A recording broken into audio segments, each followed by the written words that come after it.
Finding नीमो की कहानी शुरुआत। समुद्र के नीचे एक सुंदर जीवन कहानी शुरू होती है।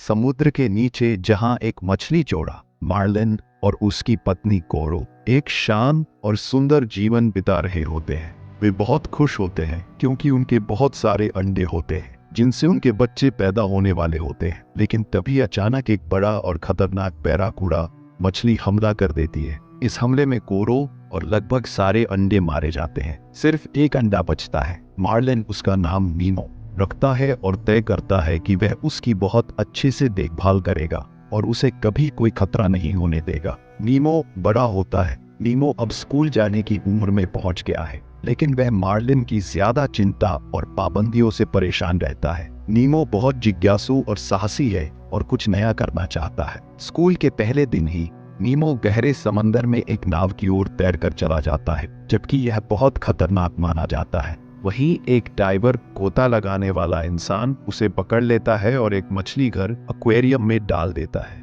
मार्लिन देखता है कि उसका बेटा उसके सामने गायब हो गया है। मार्लिन अपने बेटे की खोज में निकल पड़ता है। रास्ते में उसकी मुलाकात होती है डोरी नाम की एक नीली मछली से, जो बहुत अच्छी है, लेकिन उसकी याददाश्त बहुत खराब है। वह कुछ भी ज्यादा देर तक याद नहीं रख पाती। मार्लिन और डोरी की यह यात्रा बहुत रोमांचक और खतरों से भरी होती है। रास्ते में उन्हें 3 शार्क मिलती हैं, जो कहते हैं कि वे अब मछलियों को नहीं खाती, लेकिन भूख के चलते वे खतरनाक हो जाती हैं। फिर उन्हें जेलीफिश के झुंड से निकलना होता है और एक व्हेल के पेट में भी जाना पड़ता है। हर मोड़ पर मार्लिन हार मानने ही वाला होता है, लेकिन डोरी की सकारात्मक सोच और हिम्मत उसे आगे बढ़ने की प्रेरणा देती है। उधर नीमो को एक डेंटिस्ट के क्लिनिक के एक्वेरियम में डाला जाता है। वहाँ दूसरी मछलियाँ रहती हैं, जैसे गिल, बबल्स, पिची, जैक आदि। वे सब मिलकर भागने की योजना बनाते हैं क्योंकि डेंटिस्ट नीमो को अपनी भांजी डार्ला को देने वाला है, जो मछलियों के लिए बहुत खतरनाक है। गिल नीमो को सिखाता है कि वह छोटा होते हुए भी बहादुर बन सकता है। नीमो एक बहादुरी भरा काम करता है। एक पाइप को बंद करके पानी के फिल्टर को खराब कर देता है ताकि मछलियों को बाहर ले जाया जाए।